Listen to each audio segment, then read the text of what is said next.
Hello and welcome to Tallinn Product Group podcast series by Toomas. Tallinn Product Group is all about exploring what we have done in Estonia to become the land of unicorns through the eyes of our product people. I am your host Toomas and today we have Maria Lasprilla in our podcast. Maria has been a product person for more than 10 years, starting from a product manager role and growing into the role of head of product in Pipedrive. Today she is helping leaders to navigate the landscape of product through her consulting service InBlue. We will explore more about her experiences and dive deeper into the topics of why one should hire a product person, when should it happen, why one should hire a CPO, and what would Maria look for in a product person as a founder or hiring manager. And we will also learn a bit more about how Maria operates. I hope you enjoyed today's show. Thank you very much for joining, Maria. It's second time we're recording this. Yes. Important Let's see to how note. it goes. Yeah. Important to note. But as a first, can you tell us a little bit about your background and experience as a product leader? Sure. One thing about that question, I have to admit that I go a lot into introspection. That's my superpower. And I ask myself, am I a product leader? I think at one point in my career, I very comfortably defined myself as a product leader. Nowadays, I would just call myself a product person. We can get into the nuances of why later. But in terms of product, I have been working in product for over 10 years. Like a lot of us, my first product jobs were accidental. I didn't have the title and I didn't really know that I was doing product. And then only later in the years, you realize that, oh, that's what I was doing there. But then my first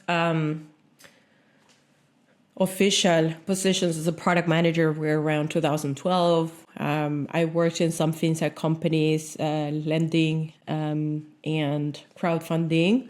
And in 2015, I moved to Pipedrive, where the biggest chunk of my career took place. I spent there over 7 years in different roles and different stages of the company. Then I took a break, and then I spent 2023 as a product lead at Wolt, which is how they refer to product managers. They call them product leads, with the idea that they're leading a product, but it's a product manager. And now I am trying to get into the world of product consulting. I'm interested in working with different products and companies and seeing how my experience can help them in whatever product challenge they may have. So yeah, that's where I come from. If we speak product only, although in reality I have to admit I have I don't like to define myself as a one lane kind of person. But that's my product side, let's say. I understand that you have been a teacher before. How has that helped in your life as a product manager? Interestingly enough, that's a question that I reflected upon myself when I moved from teaching into product. I would say I'm still a teacher. I spent February actually teaching a bunch of high schoolers, but there was something in the dynamic of work where I had to spend a lot of time analyzing data and making sense of it to then make decisions about my lessons. And that's applicable to product management. You spend a lot of time analyzing data about the market and about the business to then make decisions about the product that will impact your customers. And there's a lot of, the people skills, whether you're successful at them or not, you're going to have to communicate with a lot of different parties. Students have different personalities. I worked with adults and teenagers.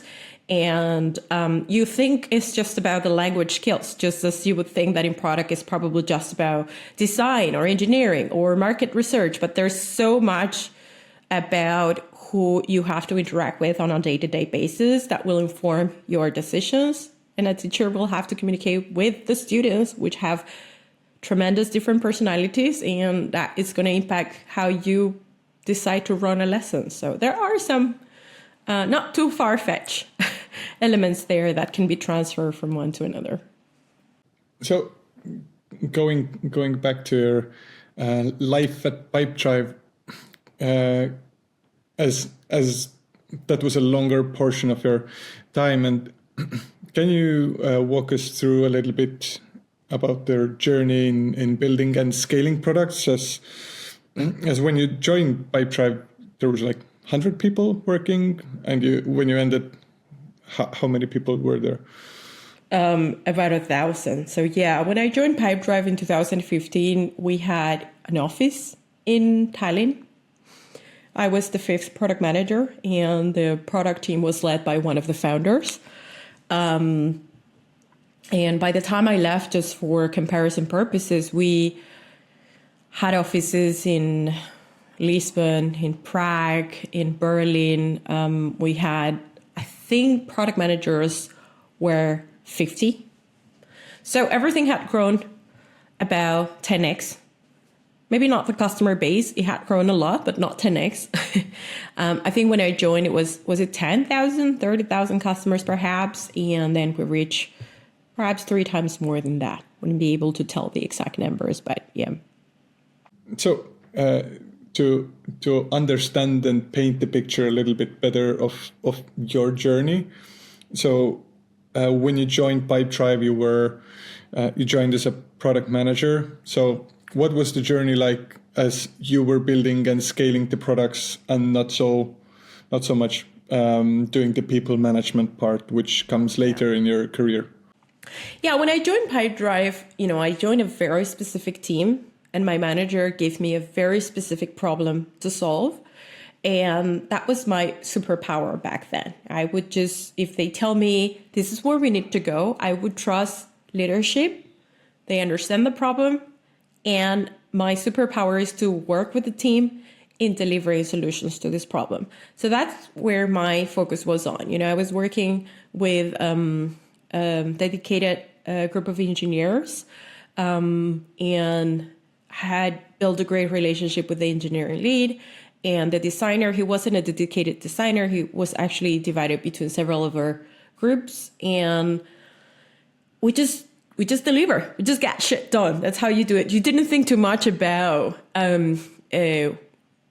definitions or anything like this. We just delivered. We knew what to measure. We knew what we wanted to achieve. We had leadership with clear goals, and they made room for us to do our best. And we would just ship and see, did it work? Yes. Did we fuck it up? Roll back, right? Just constantly delivering and seeing what was the impact of what we were delivering. I think that was the definition of my first couple of years. Then, because of my nature, I'd always be curious about the bigger picture, what's going on. At the beginning, you're into your little thing. And then as you get familiar with that area and things are working, you start creating more mental space to interact with other parts of the product, other parts of the organization. And I think, again, leadership picked that up and kind of thought, hey, you'd be great if you help us lead some of these teams, because we were growing. As I was focused on doing these and we were 5 teams, suddenly we were 7 teams, suddenly we're 8 teams, suddenly it's a little bit too big and we need to reorganize, right? Kind of like an organism growing, and then, there's a new limb here and there, and we need to manage it differently. And so that's when I started shifting my focus from product to people. So that's why I also have a struggle defining myself as a product leader, because I ask myself, have I put out there products in the market that are leaders? I mean, as part of a team and a company that has done it, yeah, yes. That they've created a context, yes. But I have a hard time putting that on myself only. It would be too egotistical to do that. And I consider myself a person that is always reflecting to learn and be better. And I am just great at identifying my mistakes and what I could have done better. And so calling myself a product leader is something that I find too cocky. I wouldn't call myself that. But I did focus a lot on people. And in fact, I was rereading some of my writing, because that's another way to kind of understand where I've come from. Have I learned anything new? Where was I 5 years ago? And one of the things that I learned was that I was focusing too much on the internal challenges of us scaling as an organization. And I stopped paying attention to the customers. And I stopped paying attention to what we were doing in the product to help those customers. It was all about what was going on internally. Is that bad? Not per se. We need to pay attention to what's happening internally, but that's only one side of the story. And so I needed to recalibrate, to start focusing again on what's happening with the customer, what's happening what product decisions are we making? How are we defining targets?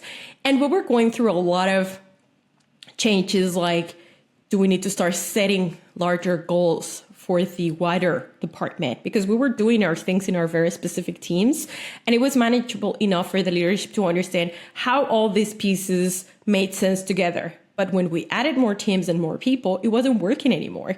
And so the question was, do we need to change the way we define objectives? And you don't see the direct relationship, but you feel it in the environment when, you know, the CEO is saying, I need someone with the experience in scaling a business at the stage in which we are. It's not me anymore, right? And so all those leadership changes that start happening affect you in the product team as well. And so we're going through a lot of chaos. You know, in retrospect, it's very easy to put it out, this is what happened, this is how we grew. But in reality, you were in the middle of something that was very chaotic. But I used to like to tell to my team, if we're struggling and we're suffering, as long as we get to what we need to and the customers don't suffer, I think we're doing it well.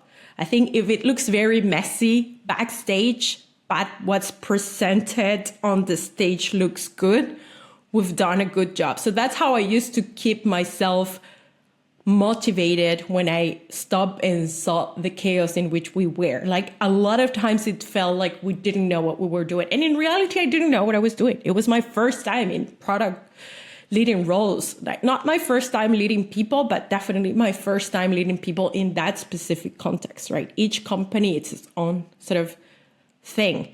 And so it was my first time in that company. It was a first time for all of us going from one size to another, from a target group to another, from a country or market, like geographical market to another. So when you figure something out, there were already 3 more things for you to figure out coming your way. So it was really, really intense. And at one point I had to stop and say, I need a break. I'm not sure what I'm doing anymore.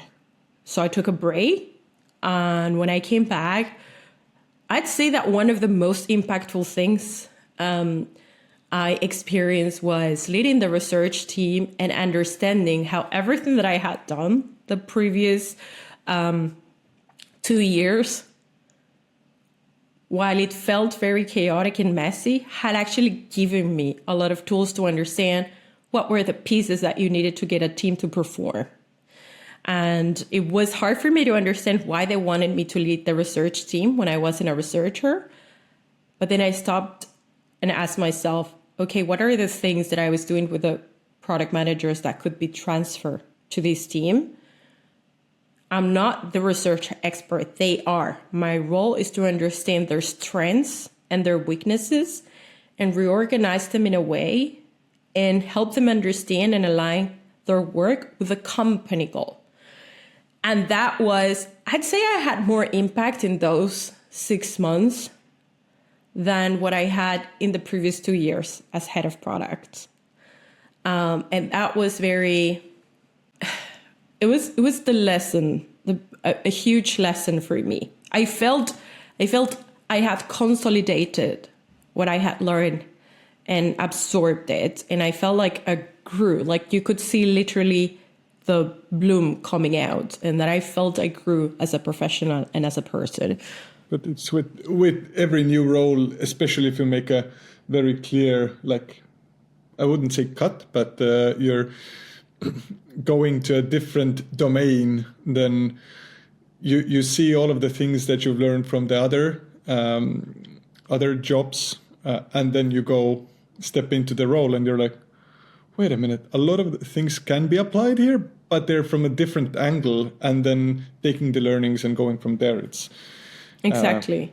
But it requires self-reflection, right? If you just go and focus on like, let's do the job, but you're not understanding why you're doing it, how to best do it, if you should change the way you're doing it, it might just be, luck what gets you to results. I think there's also this element of like, the intuition. The intuition, you can only develop it when you've gone through the experience, when you've used a set of skills in similar situations over and over again. And then you get to that point where you don't have to think think so deeply. But that's the thing. I was not that experienced. And it was at that point. So I had been at the company for 4 years. I have to say those 4 years probably felt like 10. And that's when I felt a lot of the madness from the previous years kind of consolidated into something that made sense. And I felt like I knew where I was contributing. I knew where I was adding value, because you do ask yourself, what value am I adding here? Right? Like the whole jack of all trades, master of none, the imposter syndrome. You're like, I'm not designing. I'm not coding. I'm not doing the research anymore. Like when you go from an individual contributor to a leadership role, it's so different than way to measure the impact that you're having. As an individual contributor, there's typically tangibles, although you'd argue if product managers always have something tangible to deliver, but typically there are more tangible elements that you can use to understand where are you contributing to, the quality of your work, the speed of your work. But as a leader, your work is on the people, and that's a lot harder to see. And you have to stop seeing the work that you're doing with each individual and start to see the work that you're doing, how it impacts the group. And I had a lot of fun. But if you ask me right now, I'm not sure I'm ready to do that again. I know for a lot of people, there's no question. You start, you get on that journey, and then you continue. For me, it was like, I don't regret it a bit. I learned so much. I grew so much. Hopefully, I gave a lot to the company, but it's like, that's it. Maybe in the future, I'll be in a position like that again. But right now, it's like a beautiful stage of my professional life that I'm not sure I'm ready to repeat. But let's untangle a little bit your the years that you're not yet ready to repeat, as you were hiring quite a lot of the people also in Pipedrive. Can you share any memorable moments related to hiring a product team? Sure. Hiring, I have to say, was a lot of fun. That was one of the things where even if I hadn't done it before, I had a skill for it, a talent for it would be the thing. I needed to learn the ins and outs of it, but I had a talent for it. And of course, you do this with a team. We had a practice of hiring at Pipedrive that, we know nowadays there's a lot of stages, but I think they're done in a very stage way, right? I don't feel they flow naturally. To give you an example, when I was interviewed for Pipedrive, I went through 5 interviews with 7 people. That's 2 interviews were in pairs. And although it was long, when you think about it, I never felt what you feel today with these stages, where this is what your process is going to be. You're going to prepare this test task, then you're going to present it, then you're going to receive a notification, and everything feels it's like a performance. Back then, I felt that not only were they getting to know me as a professional and as an individual, but they were giving me the space for me to get to know them. And I was dying to work at a company that understood that they also played a role in selling themselves to me, right? If I'm going to give you my time, it's not just me presenting myself and all my wonderful achievements and whatnot so that I can convince you that you should hire me, but also the other way around. I'm going to be spending most of my time and days in your space, if it's physical, which was back in the day, with your people. I need to know who you are. And they gave me that. The way I went through those interviews felt like I was talking to humans the way we meet at the product community. You don't feel you're acting. You're just getting to know another human that happens to be in the same professional space as you are. And so you're picking each other's brain, trying to see how you think. So when I started interviewing 3 years after that, 2 years after that, I took that with me. I wanted people to feel that they can also get to know us. So I would leave a lot of room in the interviews for them to ask questions. And I would pay attention to the questions that they ask, not just from the perspective of, are they asking questions that show that they are critical thinkers or curious, but also about what do they want to know about, how can I show them the culture in the way that I make them feel in this conversation? Because only when the person is comfortable and they're relaxed, you can see the real person. It's still very hard to get to know a person just with 1 or 2 or 3 interviews, but the quality of that interview is going to impact a lot more if you're able to see a little bit more of who they are compared to if you're just following the script of, I need to know if they have tried this framework, or I need to know how did they measure the impact. Of course, you need room for those things, but get to know the person, because the culture is more important, and the culture is built by all those little behaviors that the individuals and the way they interact with one another are going to bring to the company. So I love that. I love working with humans, and I love understanding humans. And that's something that I try to bring to the interview. So I would say some of the most memorable ones, and that's a very long answer to your question, but I wanted to share the context, where completely opposite. It's the moment where I clicked with this person so much that we ended up talking about product in the work as if we were working together already. You kind of forget that what you're doing is an interview to assess. And you get into that flow right away, and it's like you're already working together. And that person ended up joining the team. We became part of the leadership team together for some time. One of my best workmates up until today, I would say.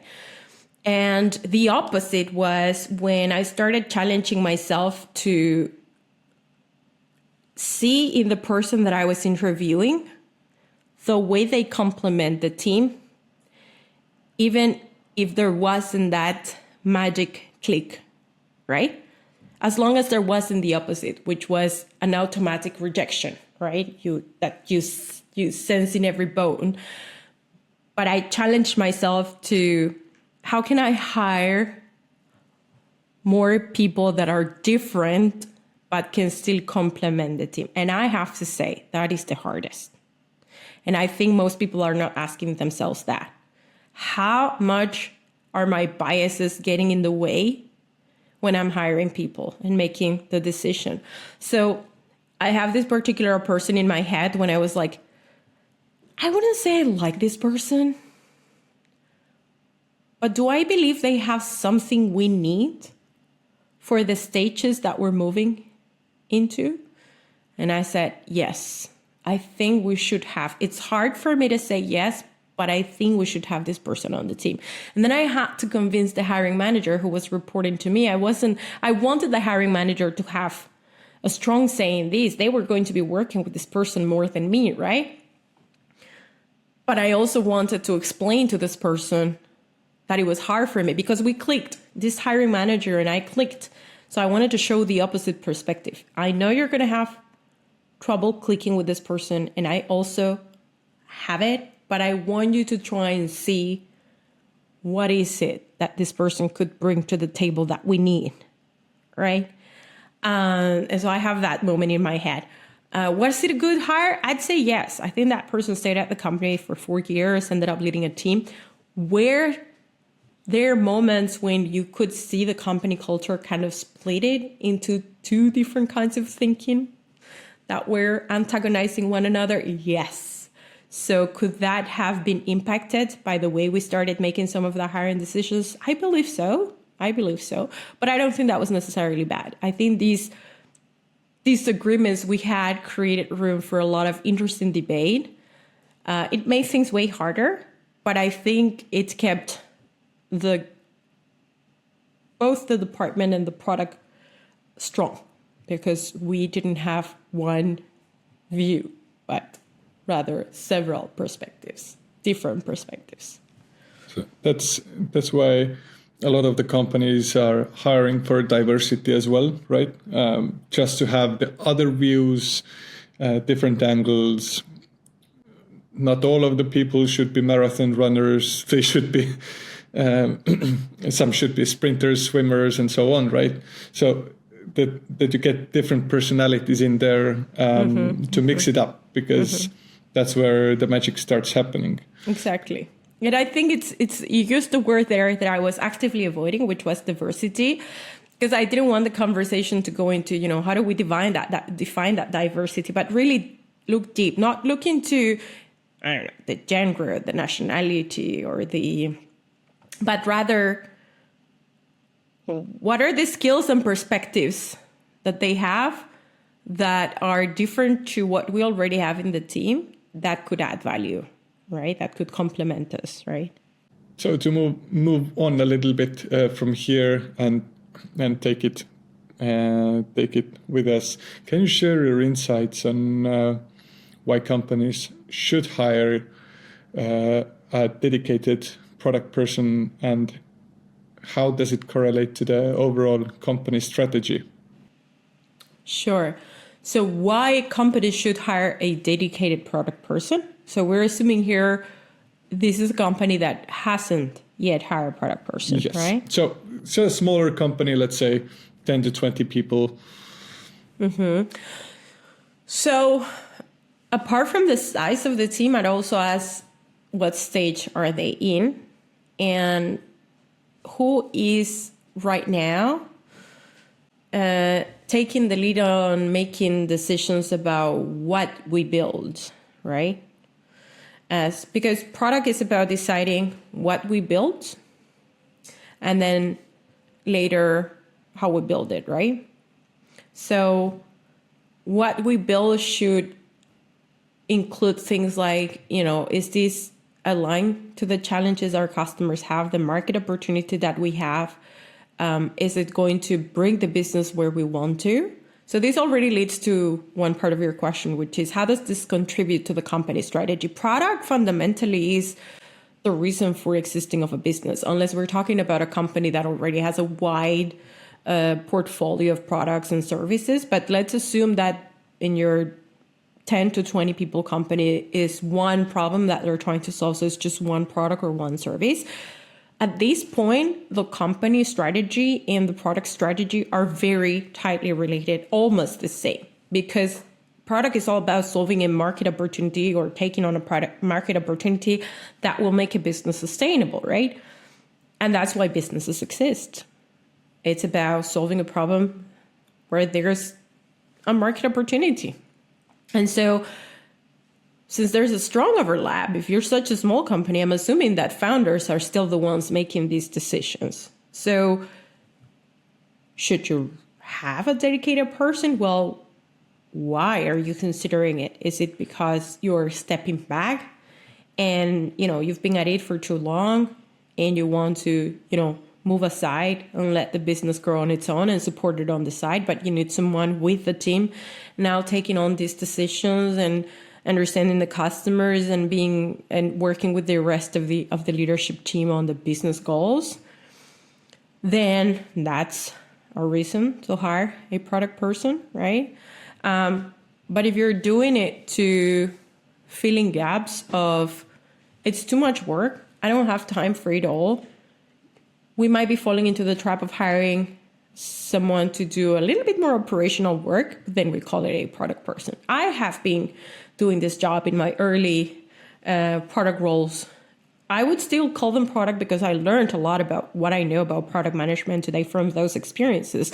But what I was doing was, and some people are going to cringe when they hear this, but I was taking in, absorbing as a sponge from the business, and then making sense of it for the product team. Is this what product management is about? We're probably going to have another debate on this, but no, the short answer is no, that's not product management. That is facilitation, that is project management, whatever you want it to be, but there's some of that in product management. So if this is the main reason why you're choosing to hire a product person, I don't think it's wrong, as long as you, everyone else in the team, and the person that you're bringing in agree. Call it whatever you want it. let the debate in the industry go on whether that's the right definition of a product person or not. But I think that's fundamental to adding any role that's going to be impacting decision making. If you're all on the same page about what work needs to get done, how you're expected to get it done, the person that you're hiring and you internally as a team, go for it. As I understand, getting the product manager in is to take care of if you already have a single product or like maybe multiple products, but what about taking in CPO level of product person? Is it about hedging the bets or like finding the new bets to take? Why would one company hire a CPO? So I don't have a lot of experience in that. I've lived through a stage where we didn't have a CPO and then we brought in a CPO. And I think that I don't have the internal evidence, or I don't have the evidence to know why that was the case. So I'm just making assumptions. The assumption was we reach a certain level in terms of market share, maybe in terms of growth, right? Those are two sides of the same coin, right? Market share, growth. Let's call it growth. You hit a wall and you want to get to another level of growth, and you have not been able to do it with the skills you have in the team, or maybe you have the skills in the team, but you don't know how to organize and utilize them to get to that performance. And so you bring in this role to make that happen with what you have. Because I think good leadership identifies what already exists in the company to see what we keep and what we bring in. If you come in and immediately just start changing everything without understanding the context, I'm not so sure that's going to work. Other people would argue that a CPO is more someone to work with the exec team on company strategy and maybe getting additional investment. It depends on the goal you have as a company, right? But you want to have product representation at the exec level. You want the product to be represented at the exec level because it has grown into its own thing. Again, I ask myself, why do they grow into their own thing? Why have this separation? What is it separated from? I think there's already a disconnect from the very beginning that brings you to that.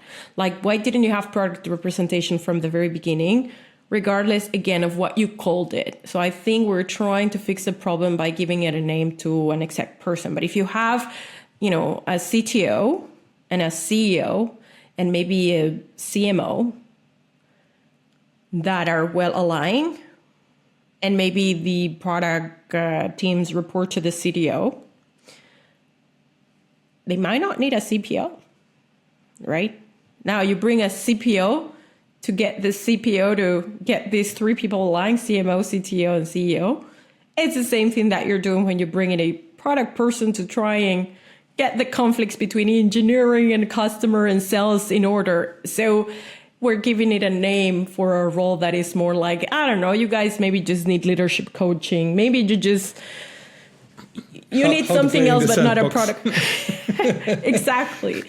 So I think sometimes, we just bring in a role with a certain title because we believe that this person, and this role is going to come and solve these conflicts that we're having. It might work sometimes, but I think if you're not able to get at a better place from where you are before you bring a person, your internal conflicts you need to solve yourself. And you should bring additional people when you're adding skills to the team, when you want to enhance what's already good in the team as opposed to fix what's broken. And I think that would apply to the CPO or the product manager or whatever the role is. Or any role, actually. Exactly. Can you discuss a little bit the different stages of companies' growth and when should one bring ideally in a product person? It's a little bit related to what we were discussing right now, right? You need to look at what are the challenges you're having? What are the skills that you're missing? that can be complemented by bringing in additional people. So sometimes in very early stage startups, say they're like, if we speak from an investment perspective, let's call it seed. But maybe it's not seed, it's just bootstrapped, but they are early stage. They're still trying to find product market fit. I don't think you should have a product person at that stage, because you should be the product people. Unless you from the very beginning, you know what problem you want to solve, but you're aware that you're going to need someone in the founding team who understands that whole experimentation, quick iteration dynamic, and is going to help you. But I think from the very beginning, anyone starting a company should know, get some advice, ask for feedback, and maybe you are going to be the product person regardless of what your title is, founder, co-founder, whatever you want to call it. But I think early stage startups should have it with among themselves, among the founders. If you bring someone too early that is not part of the founding team, I think that's a recipe for conflict most times than not, because you're at the stage of defining what your company is going to be, what your product's going to be, what your service is going to be, who your ideal customer is. All of these are critical decisions. So you bring in an external person to do these. Yeah, are they building your company for you? Really? This is your job as a founder. You should be solving these problems. Then it comes the, say, found product market fit, and now you're growing, right? I think that's when I joined Pipedrive. They knew what problem. They had been in the market for almost 5 years.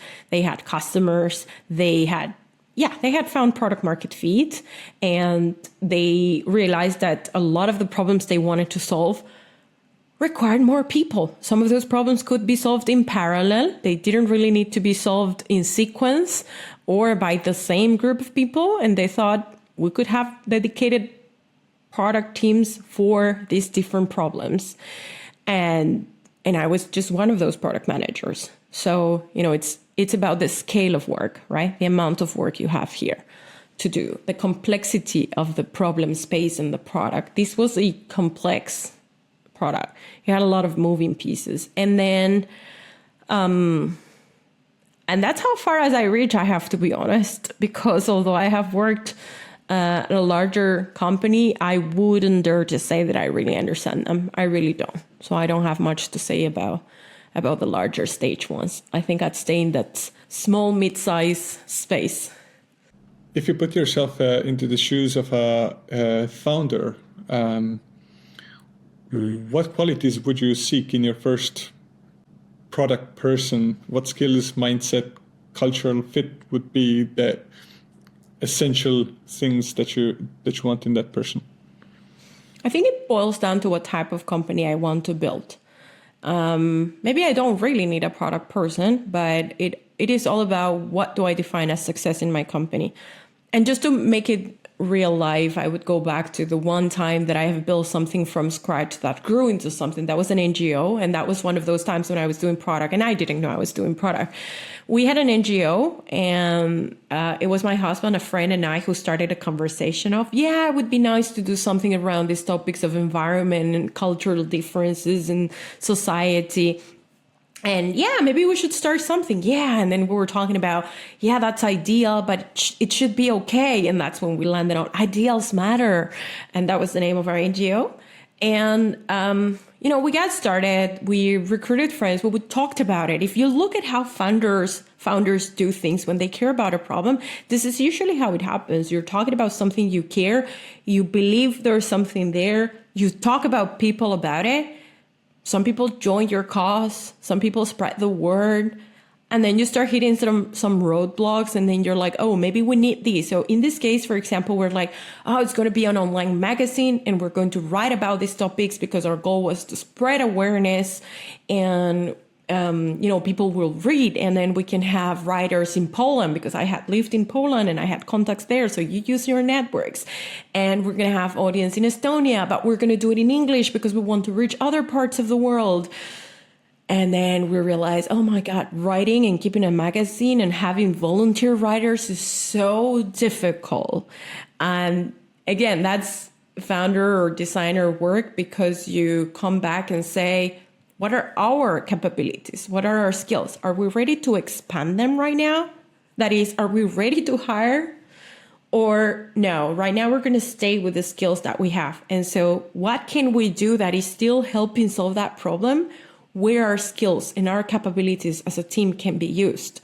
So that's when some companies decide to pivot. So instead of hiring someone, you pivot because you're not ready to add. You shouldn't add and grow until you've consolidated as a team.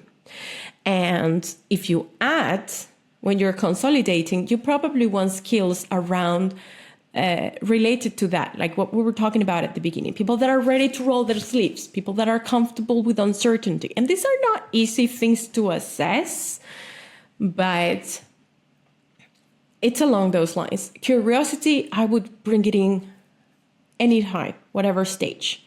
Are you curious in a genuine way? If people say they like the product, are you curious about understanding why they say they like the product? What do they really mean when they say what they said about why they like the product? When an engineer says that's not possible, do you dig in more? Not challenging them in a antagonizing way of like, what do you mean it's not possible? But really interested in understanding, can you tell me more? What does that mean? How would that look? Can you give me an example? So curiosity is definitely a skill I would look at any point. But then again, we're talking about my company. So it would have to do with what kind of culture I want to bring, right? Am I more into rational, brainy debaters that want to bring in data examples to everything? Or am I more into someone that is empathetic? Or it's a lot about company culture. So I think the cultural piece is something that can only be answered by each founder that you ask this question. So I would leave it to the generic things that I think should apply to anyone that wants to really bring in someone that will have an impact in the product indeed. And is someone that is able to, move between different topics, a legal topic, a marketing topic, right? Talk to all kinds of personality, right? Are they talking to the CMO of a large enterprise that is present in 3 continents? Or are they talking to a marketing manager of a 50 people company in the market where they are geographically located? Are they able to have those conversations and make sense of that information? Are they organized? You got to be organized. There's so much that is coming your way as a product person all the time. You have to have a system. You have to be able to make sense of the chaos, right? So I think you have to, I don't think anybody talks about that, but I think you should have a system and you should be organized one way or another without being too attached to process. Again, something that I have sort of myself being a sinner of, right? Focusing too much on process. I think that's a mistake that a lot of us make. But yeah, I would look for that. I would look for curiosity. I would look for organization. I would look for, that ability to expand your thinking into different topics. Become an expert of something that you know nothing of, or close to, or at least understanding the experts very well. Data. Do you understand data in all its shapes and forms? Qualitative, quantitatively. Maybe you're not the one to make the analysis, but can you ask the right questions? And do you have the one in the team that can actually make the analysis and help them translate that into an understandable language that can be used to make a product decision? Do you understand the industry in which you are? Are you in health tech? Are you in education? Are you in defense industry? Do you understand the industry well? So I think that's important, definitely. So I think we have, actually you have defined quite well the list of all of the skills, the dreaded question of how do I get to product management?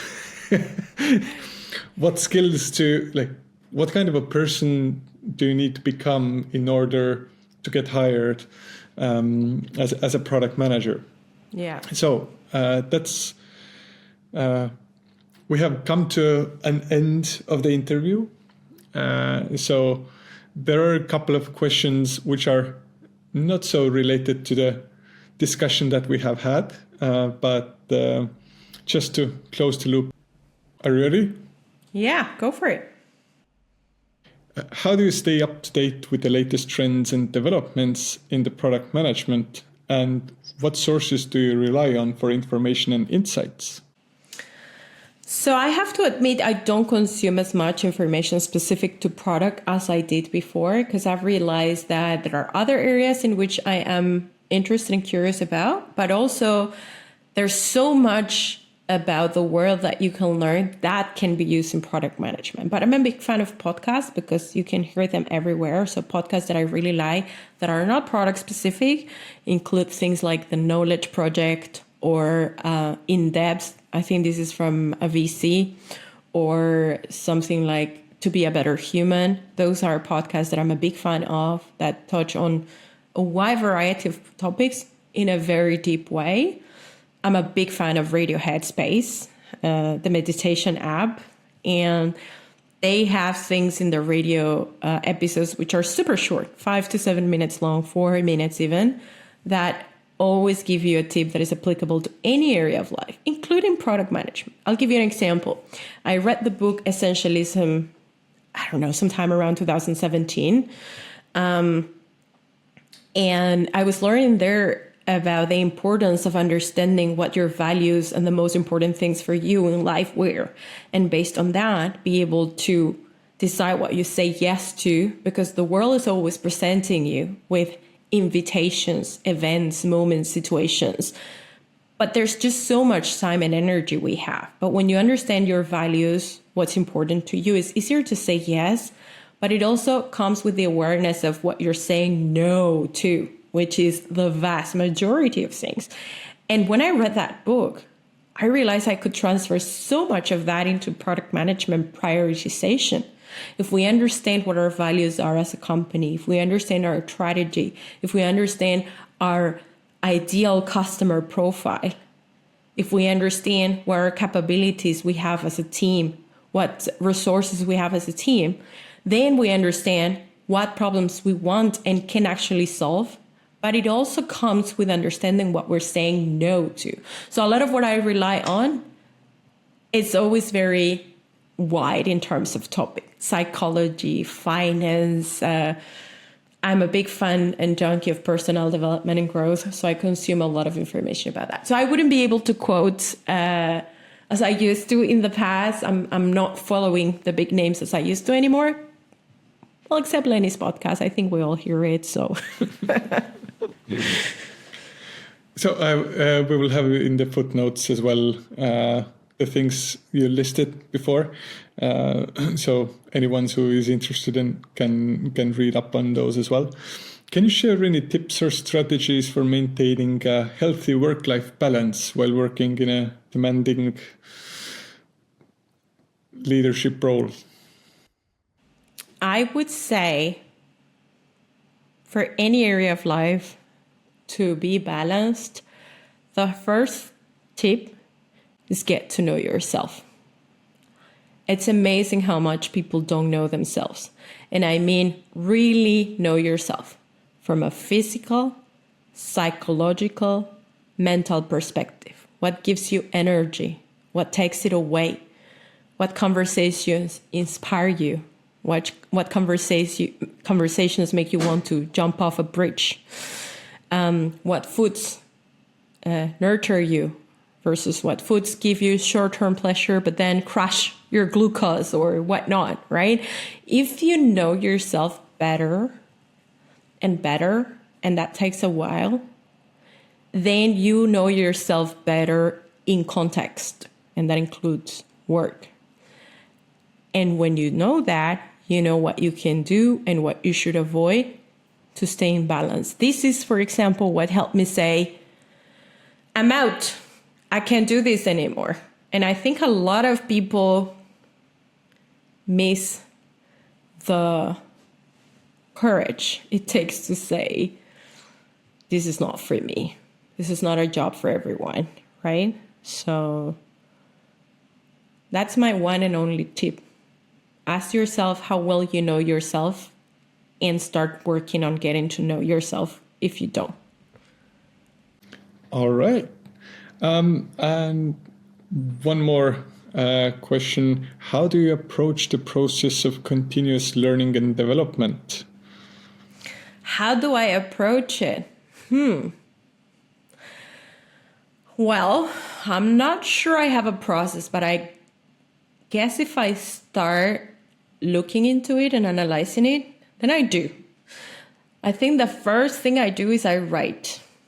I write a lot. I write in paper, in a journal, in a blog post. I just write. Write helps me understand what I'm feeling and thinking. And I ask myself questions when I write. Like, if I'm uncomfortable with a topic, is it because I don't know about the topic? And then if I don't know about the topic, is it a topic I want to learn about? And if it's a topic that I want to learn about, is it aligned with the things that I'm pursuing in life right now? So I'm always writing to reflect what has happened, what I've learned, what I've gathered, but I'm also writing to understand what's next.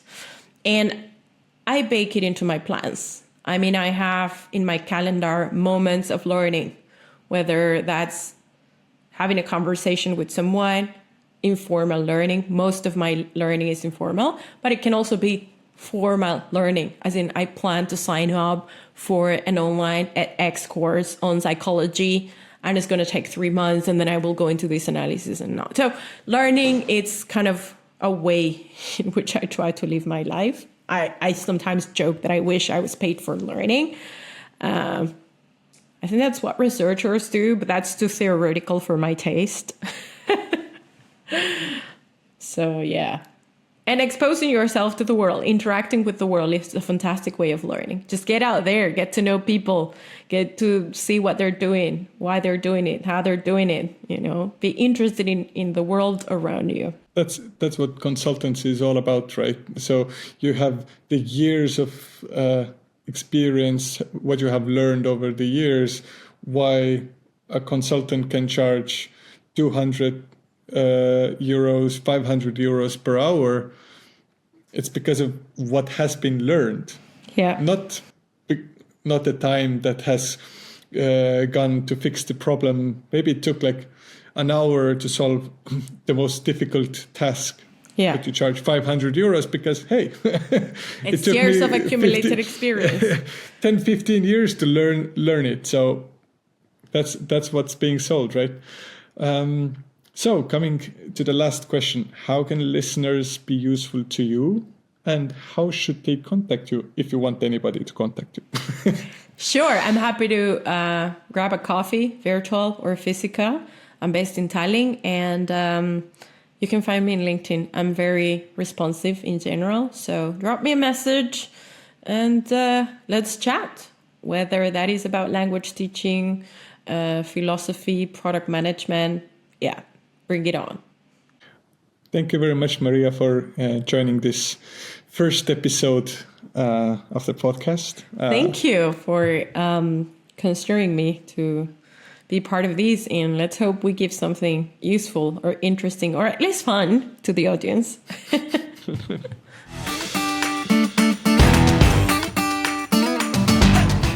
If you liked today's episode, please make sure to like and subscribe at tpg.ee, as then you are first to receive an email about new podcasts and blog posts by Tallinn Product Group team. Thank you and see you soon.